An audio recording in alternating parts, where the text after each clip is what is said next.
औज़ुबिल्लाहिमिनश्शैतानिर्रजीम बिस्मिल्लाहिर्रहमानिर्रहीम अस्सलाम वालेकुम। मैं उम्मीद करता हूँ कि आप सब खैरियत से होंगे।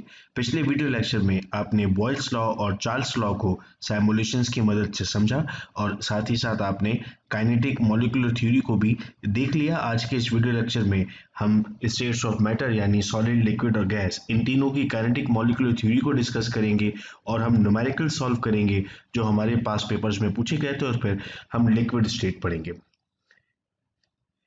इसमें सबसे पहले हमारे पास अगर हम मैटर को डिफाइन करते हैं तो हम कहते हैं matter is a thing which occupy space and have a specific volume.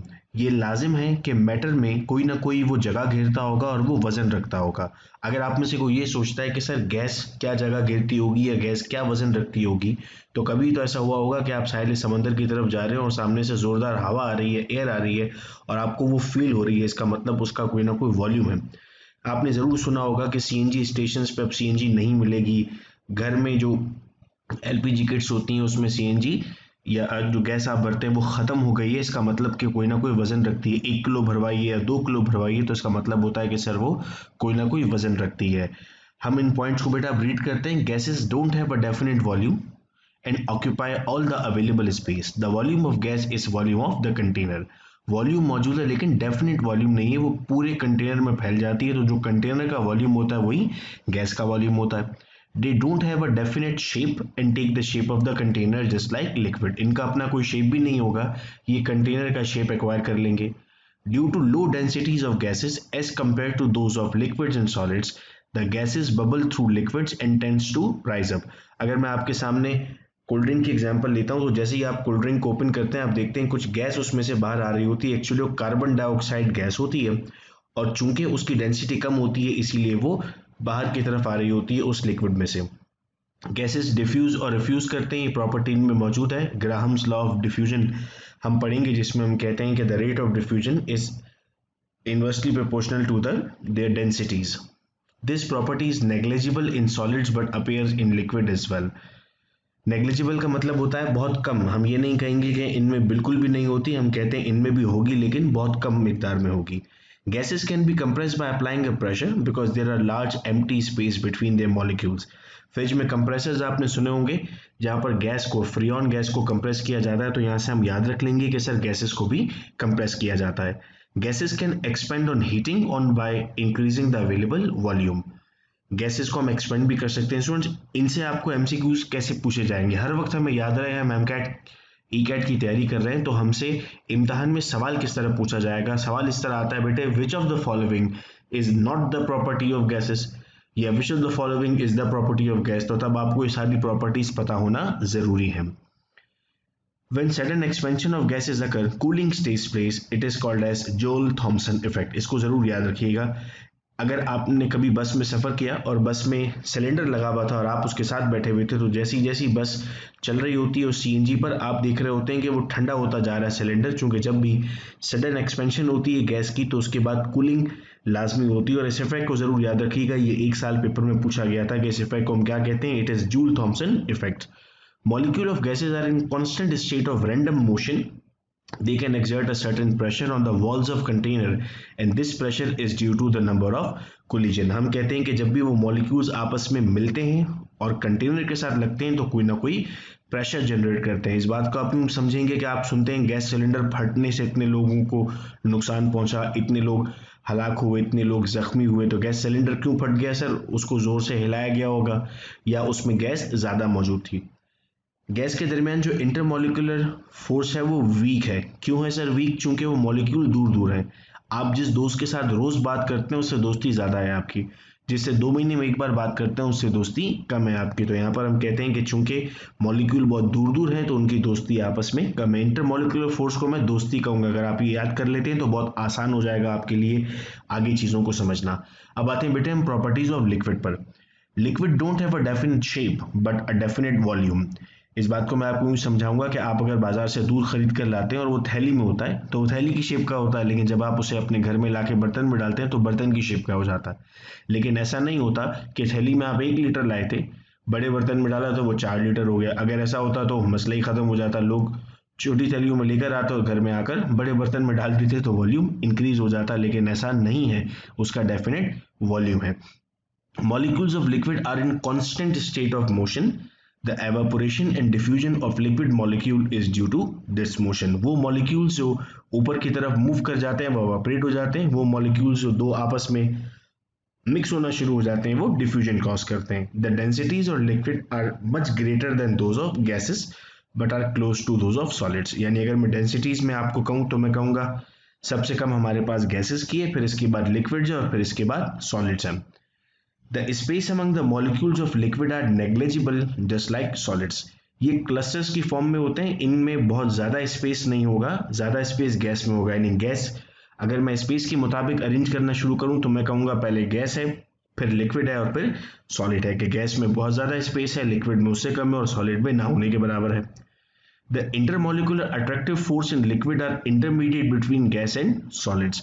Gas में कम है, इसमें ज़्यादा है और सॉलिड में सबसे ज़्यादा. मैं उम्मीद करता हूँ कि आप की पॉइंट्स में इस बात को नोट कर रहे होंगे अपनी कॉपीज़ में ताकि आपके लिए आसान होता जाए. The melting and boiling point of gases, liquids and solids depends upon the strength of such forces. Intermolecular force पर सब कुछ डिपेंड कर रहा होगा कि इनके melting points, boiling points कैसे होंगे. Molecules of liquid pose kinetic energy due to their motion. Liquids can be converted into solids on cooling by decreasing their kinetic energy. ये पॉइंट हमने बहुत बेहतरीन तरीके से पिछले वीडियो लेक्चर के सैमुलेशन में समझ लिया था. उसका लिंक भी मैं डिस्क्रिप्शन में ऐड कर दूंगा ताकि अगर किसी ने नहीं देखा तो वो देख सकता है. और अक्सर वीडियो के ऊपर भी कुछ लिंक्स पॉपअप हो रहे होते हैं, उसमें भी कंप्लीट वीडियोस होती हैं, आप उनको भी देख सकते हैं और चैनल पर भी वो वीडियोस आपको अवेलेबल हैं. अब आते हैं बेटा प्रॉपर्टीज ऑफ सॉलिड पर. The particles present in solid substance are very close to each other and they are tightly packed. वो वीडियो लेक्चर देखने के बाद अगर आप इसको सुन रहे हैं तो आपके जहन में वो चल रहा होगा कि किस तरह सारे मॉलिक्यूल्स एक साथ आते हैं सॉलिड में.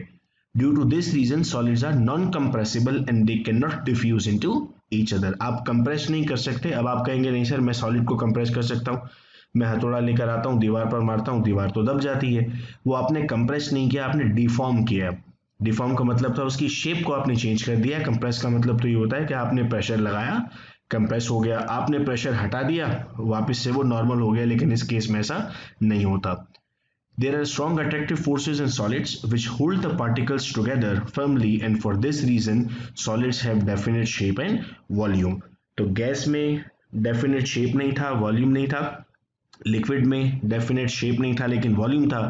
और यहाँ पर हम कहते हैं कि डेफिनेट शेप भी मौजूद है और डेफिनेट वॉल्यूम भी मौजूद है. The solid particle possess only vibrational motion. वहाँ पर हमने देखा था कि हमारे पास डिफरेंट टाइप्स ऑफ मोशन नजर आ रहे थे जब हम गैस और लिक्विड की बात कर रहे थे, लेकिन सॉलिड में हमारे पास सिर्फ और सिर्फ कौन सा मोशन है सर, वाइब्रेशनल मोशन शामिल है. अब बेटे गैस लॉज हमने कुछ पढ़ लिए थे, एक आध रह गए थे, उनको हम आज डिस्कस कर लेते हैं. हमारे पास लॉ है एवोगैड्रोस लॉ. एवोगैड्रोस लॉ के हमने न्यूमेरिकल्स पढ़े हैं, उस वक्त भी हमने इसकी स्टेटमेंट पढ़ी थी, आज भी दोबारा पढ़ लेते हैं. Equal volume of all the ideal gases at the same temperature and pressure contain equal number of molecules. इससे न्यूमेरिकल सॉल्व हो रहे हैं. आप लोग कैलकुलेशन जब कर रहे होते हैं, कोई भी गैस है अगर वो आइडियल गैस, अब कहेंगे सर आइडियल गैस क्या होगी, आपको एग्जाम्पल में आर्गन, नियॉन ये दिए जा रहे होते हैं या फिर कोई मॉलिक्यूलर फॉर्म में दिया जा रहा होता है. जैसे H2 दे दिया जाता है आपको, अगर वो 1 मोल है तो उसमें कितने आपके पास पार्टिकल्स होंगे 6.02 एक्सपोनेंट 23. कुछ स्टूडेंट ने सवाल किया कि सर रेड स्पॉट हम सॉल्व कर रहे हैं, उसमें 22.4 डीएम क्यूब वगैरह है हमारे पास और उसको अगर हम सीएम क्यूब में कन्वर्ट करते हैं तो 2241 आता है हमारे पास, लेकिन वहां पर 2400 लिखा हुआ है. ये हम राउंड ऑफ कर रहे होते हैं ताकि कैलकुलेशन थोड़ी सी ईजी हो जाए हमारे लिए, इसीलिए हम कुछ जगहों पर राउंड ऑफ कर रहे होते हैं. हर कैलकुलेशन का बेटे शॉर्ट ट्रिक नहीं होगा हमारे पास, कहीं आपको अपनी स्किल्स को इस्तेमाल करना होता है फास्टली उसको करने के लिए, इसके लिए सिर्फ प्रैक्टिस आपको करनी होगी. मैं रेड स्पॉट आप लोगों को इसलिए रिकमेंड करता हूं कि इसमें मुश्किल सवाल है. अगर मुश्किल तरीन सवाल आपने सॉल्व कर लिए तो आसान सवाल आपके लिए बहुत हलवा हो जाएंगे और आपको फिर मसला नहीं होगा. स्टूडेंट्स क्या करते हैं, एक चैप्टर के 200 एमसीक्यू सॉल्व करते हैं, लेकिन एमसीक्यू इस तरह के होते हैं कि the notation of volume is V, the formula of Boyle's law is V inversely proportional to P. हम इसको सॉल्व करके खुश हो रहे होते हैं कि हमने 200 में से 150 सॉल्व सही कर लिए, 200 में से 200 सही कर लिए. मैं आपको रिकमेंड करूंगा मुश्किल तरीन सवाल करें, अगर वो आप सही कर रहे हैं तो फिर तो बेहतरीन हो जाएगा, आप कभी मिस्टेक नहीं कर सकते. फिर आता है बेटे हमारे पास Dalton's law of partial pressure जो कहता है the total pressure exerted by mixture of non-reacting gases is equal to the sum of their individual pressures। मैं कहता हूं आप एक रूम में मौजूद हैं, 5 दोस्त हैं, वो 5 दोस्त नहीं है, 5 गैसेस हैं। उन 5 दोस्तों के पास 3-3 चॉकलेट्स हैं। मैं कहता हूं वो चॉकलेट्स नहीं है, उनका प्रेशर है। तो 5 दोस्त हैं, 3-3 चॉकलेट्स हैं, टोटल चॉकलेट्स कितनी होंगी? आप कह रहे हैं सर 15 हो गई। तो बस यहाँ पर Dalton law of partial pressure आपने समझ लिया। अब अगर मैं आपसे ये कहता है कि एक दोस्त के पास 3 है, एक के पास 2 है, एक के पास 5 है, टोटल कितनी होंगी? आप क्या करोगे सर? सबकी चॉकलेट्स को प्लस कर दोगे। जब आप सबकी चॉकलेट्स को प्लस करके ये बता दो कि टोटल चॉकलेट्स कितनी है, तो यहाँ पर हम बता रहे हैं कि जो इंडिविजुअल गैसेस मौजूद थी, अगर हम उनके प्रेशर्स को सम कर लेते हैं तो हमारे पास टोटल प्रेशर हमारे सामने आ जाता है। अब आते हैं बेटा हम कुछ न्यूमेरिकल्स पर, और मैं आपको जो यहाँ पर सॉल्व करवा रहा होता हूँ वो एनटीएस के पेपर से करवाता हूँ और एमडी कैट के पेपर से कराता हूँ, ताकि हम ये भी देख लें कि पास पेपर्स में किस लेवल का सवाल पूछा जाता है। कहीं कहीं हम ट्रिक इस्तेमाल कर रहे होते हैं, कहीं कहीं हमें सॉल्व करना होता है। अब एक सवाल हमसे पूछा गया, 950 टॉर्क का response to 3.5 ATM, 1 ATM, 3 ATM, 1.25 ATM या फिर 2.25 एटीएम।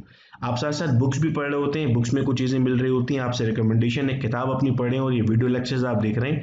इन दोनों के बाद मेरा नहीं ख्याल कि आपको किसी और चीज़ की ज़रूरत पड़ने वाली है, आप बेहतरीन तरीके से इन चीज़ों को समझ रहे होंगे। अब इसका सॉल्यूशन क्या होगा? एक तरीका तो ये हो सकता है कि कैलकुलेटर में सॉल्व करें कि आपके पास 1 एटीएम बराबर है 760 टॉर्क के, तो फिर आप उसको रिवर्ट करें कि 1 टॉर्क किसके बराबर हो गया, 1/760 के बराबर हो गया, फिर 950 किसके बराबर हो गया। या तो दूसरा तरीका स्टूडेंट्स आपके पास ये हो सकता है कि 1 एटीएम बराबर है 760 टॉर्क के। तो अगर 1 एटीएम बराबर है 760 टॉर्क है तो 2 एटीएम किसके बराबर होगा? तो 760 को डबल कर दें, 1520। तो 960 दरमियान में आ रहा है 760 और 1520 के, तो इसका आंसर 1 और 2 के दरमियान में आएगा। अब जरा ऑप्शन देखिए, तो आपके पास दो ऐसे ऑप्शंस हैं जो 1 और 2 के दरमियान में, ऑप्शन बी यानी 1 और ऑप्शन डी यानी 1.25। 1 तो नहीं हो सकता चूंकि वो 760 पे आता है, तो क्या सही जवाब है? Option D. ना पेंसिल उठाई, ना कैलकुलेशन की, ना डिवाइड किया, ना मल्टीप्लाई किया, आंसर का जवाब मिल गया। एक बच्चा क्या कर रहा होगा? पूरा सॉल्व करेगा, अपने 30-35 सेकंड जाया करेगा, और आप क्या करेंगे? आप फौरन आगे बढ़ जाएंगे चूंकि आपने इसकी ट्रिक को सीख लिया था। इस तरीके से बेटे जल्दी जल्दी आप इसको सॉल्व करते हैं। उम्मीद करता हूँ कि ये चीज़ें आपको समझ में आती जा रही हैं। नेक्स्ट है हमारे पास एनटीएस 2010 में सवाल पूछा गया, a sample of argon occupies 50 litre at STP, assuming constant pressure, what will be the volume of the gas if temperature is doubled? अब सॉल्व करें भाई इसको, या फिर हम कोई ट्रिक लगा लें। यहाँ पर ट्रिक क्या लगा रहे हैं सर? हम ट्रिक ये लगाते हैं यहाँ पर कि हमें कहा जा रहा है कि प्रेशर कांस्टेंट है, गैस आर्गन है, यानी आइडियल गैस की बात कर रहा है। कौन सा लॉ है सर? चार्ल्स लॉ की बात कर रहा है। चूंकि अगर प्रेशर कांस्टेंट होता है तो चार्ल्स लॉ हम अप्लाई कर रहे होते हैं आइडियल गैस पर। चार्ल्स लॉ क्या कहता है? वॉल्यूम डायरेक्टली प्रोपोर्शनल है किसके? टेम्परेचर के। तो अगर आपने टेम्परेचर डबल किया तो वॉल्यूम भी डबल हो जाएगा। अब देखो यहाँ पर डेटा में टेम्परेचर दिया हुआ नहीं है, लेकिन क्या है? डबल हो जाएगा। तो 50 भी डबल कर दिया आपने, 2 से मल्टीप्लाई कर दिया, 100 आपका सही जवाब हो गया। नेक्स्ट है आपके पास 2010 में सवाल पूछा गया, all of the following statement underline the kinetic molecular theory of gas except. इसी के बेटे में बात कर रहा था ऊपर जब हम समझ रहे थे। अगर आपने वो समझ लिया था अच्छे तरीके से आप जवाब की तरफ पहुंच जाएंगे। अब gas molecules have no intermolecular forces, gas particles are in random motion, the collision between particles are elastic, gas particles have no volume, the average kinetic energy is proportional to the temperature of gas। अब जब हम कहते हैं ना no intermolecular forces, तो आपको शायद लगता है ये वाला जवाब सही है। बेटे हमने लो पढ़ा था, यानी कम होंगी, ये हमने नहीं कहा था कि होंगी नहीं। वो दोस्त जिससे आप 2 महीने में बात करते हैं, आप उसके दुश्मन नहीं है, दोस्त है। कभी कभी बात करते हैं, दोस्ती कम है आपकी, तो यहाँ पर ए ऑप्शन आपका सही जवाब नहीं है। आपको इस वक्त गलत बात ढूंढनी है। Gas particles are in random motion, ठीक है, ये बात हमने पढ़ी थी। Yes they are in random motion. The collision between particles are elastic, yes इससे कोई फर्क नहीं पड़ता उन पार्टिकल्स को, this is elastic. The average kinetic energy is proportional to the temperature, जितना आप हीट करते हैं हम कहते हैं उसकी एनर्जी बढ़ती है मॉलिक्यूल्स की। Gas particles have no volume, हमने ये नहीं कहा था, हमने तो ये कहा था कि उनका वॉल्यूम है, इसीलिए तो हम कहते हैं कि गैस खत्म हो गई, वरना हम कभी भी ना कहते कि 2 लीटर गैस थी वो खत्म हुई। तो ऑप्शन डी हमारे पास जो है वो वैसे गलत बात लिखी हुई, लेकिन इस सवाल के लिए हमारे पास सही जवाब है। NTS 2011। ये सिंध टेक्स्ट बुक बोर्ड की टेक्स्ट बुक का सवाल है, डायरेक्ट वहां पर पूछा गया।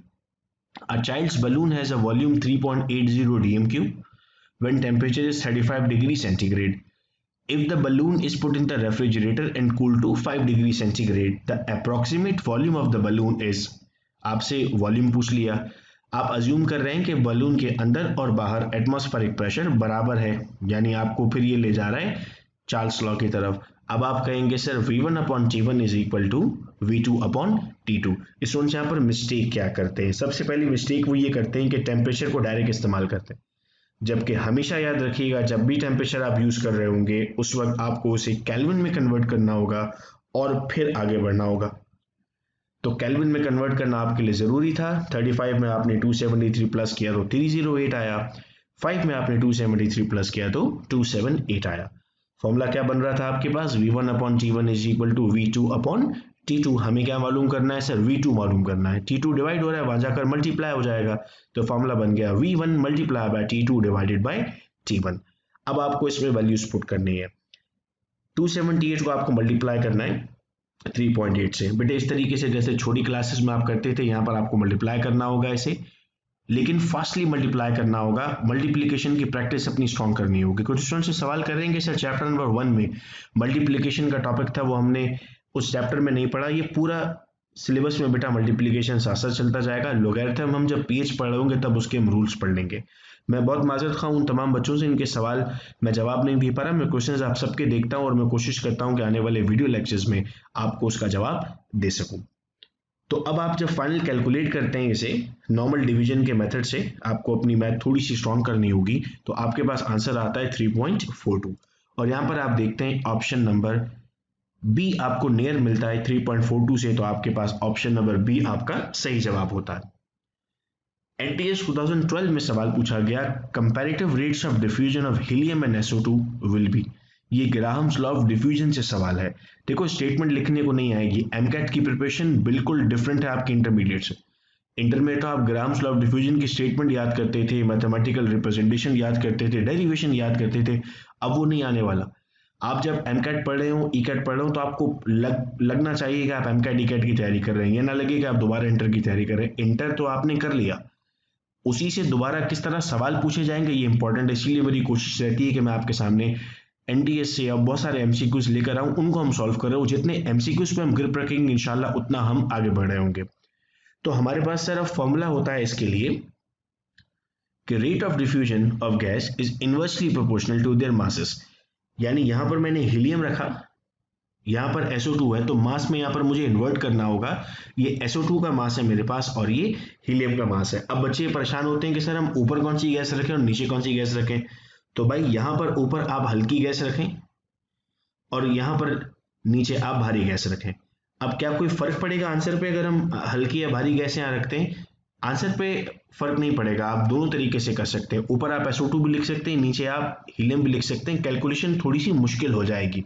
बेहतर होता है कि हम R के साथ पहले वो गैस लिख दें जो कम वेट रखती है और नीचे वो लिख दें जो ज्यादा वेट रखती है, तो वहां पर रिवर्ट हो जाएगा। हो गया 64/8।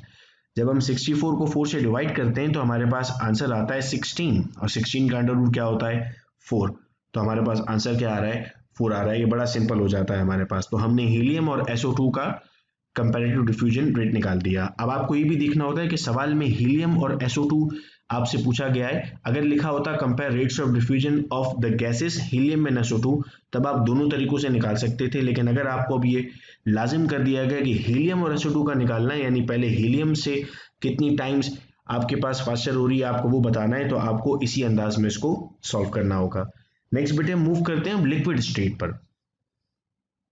लिक्विड स्टेट में कोई न्यूमेरिकल नहीं है हमारे पास, लेकिन कॉन्सेप्ट्स हैं जिनसे सवाल पूछे जाते हैं और कुछ चीज़ें याद करने की है। मैं हर क्लास में आपके सामने डिस्कस करता हूं कि हमें 3 तरह के सवाल पूछे जाते हैं, एक आपकी मेमोरी पर, एक कॉन्सेप्ट्स पर, एक कैलकुलेशन पर। और हर वक्त हर टॉपिक पढ़ते हुए आपके सामने ये बात जरूर रहनी चाहिए। हम कहते हैं कि लिक्विड में सर कौन कौन से बिहेवियर्स हैं। लिक्विड डिफ्यूज करता है। इसकी बेस्ट एग्जाम्पल मैं आपको दूंगा, घर में रमजान में रूह अफ़ज़ा आपने बनाया होगा। पानी में जब आप 1 चम्मच 2 चम्मच रूह अफ़ज़ा डालते हैं पूरा पानी लाल हो जाता है। क्या हो रहा है सर? ये डिफ्यूजन हो रही है। फिर हम कहते हैं कि लिक्विड कंप्रेस करता है ना, अगर आपसे मैं पूछता हूँ पानी को आप दबा सकते हैं, तो अब यहाँ पर आप थोड़ा सा परेशान हो रहे हैं कि सर लिक्विड कंप्रेस किया जा सकता है, नहीं किया जा सकता। तो कुछ बच्चों को याद आएगा कि मैट्रिक फिजिक्स में चैप्टर नंबर 10, जो कि अक्सर चॉइस में हम छोड़ देते हैं, टीचर कहते हैं कि इसे सवाल नहीं पूछा जाता, लेकिन अगर हमने पढ़ा था तो हमने उसमें हाइड्रोलिक ब्रेक सिस्टम पढ़ा था, जिसमें हम कहते हैं कि वाटर मौजूद है जिसे कंप्रेस किया जाता है। तो सर वाटर को भी हम कुछ एक्सटेंट पे कंप्रेस कर सकते हैं। वाटर एक्सपेंड भी करता है और कॉन्ट्रैक्ट भी करता है। जब आप टेम्परेचर कम कर देते हैं तो वो कॉन्ट्रैक्ट करना शुरू करता है, और जब आप टेम्परेचर बढ़ाते हैं तो वो एक्सपेंड करना शुरू करता है। तो ये तमाम के तमाम बिहेवियर्स मौजूद होते हैं लिक्विड में।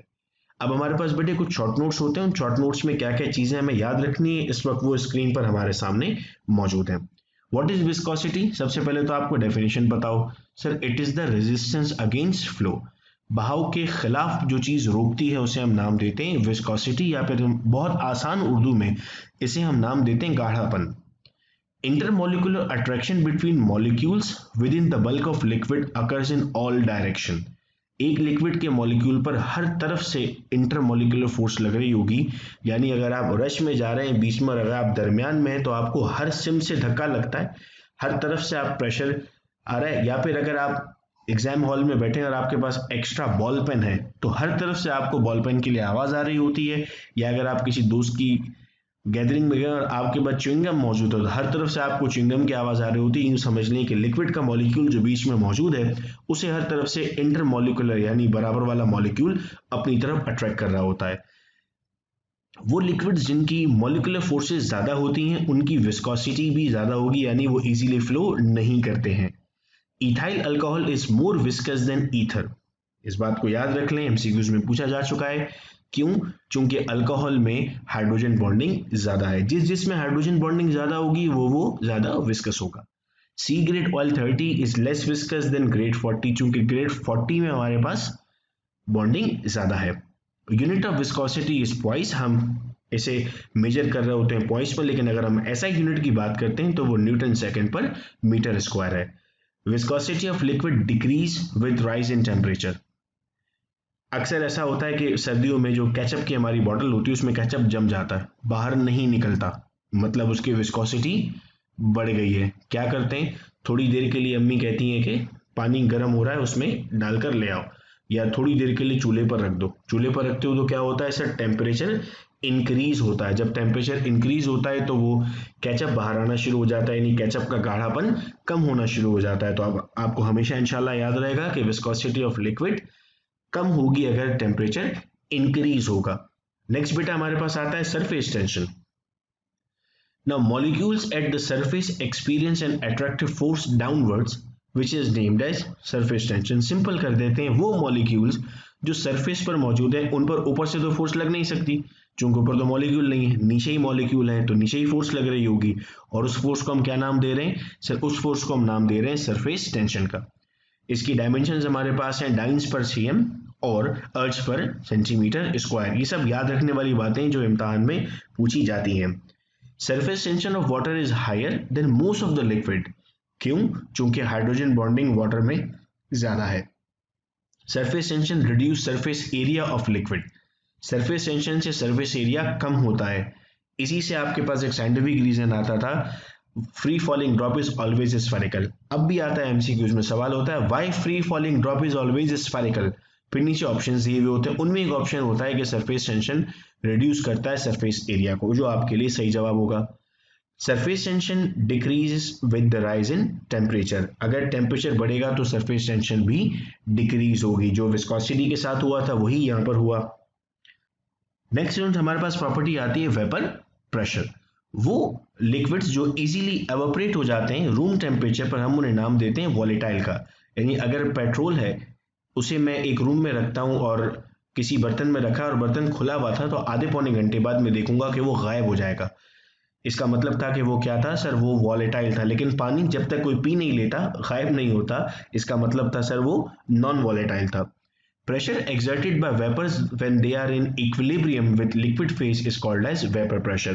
वो प्रेशर जब वेपर्स एक्सर्ट करें, जब इक्विलिब्रियम स्टेट आ जाए, उसे हम नाम देते हैं वेपर प्रेशर का। नाम से हम समझ रहे हैं वो प्रेशर जो वेपर लगाएगा।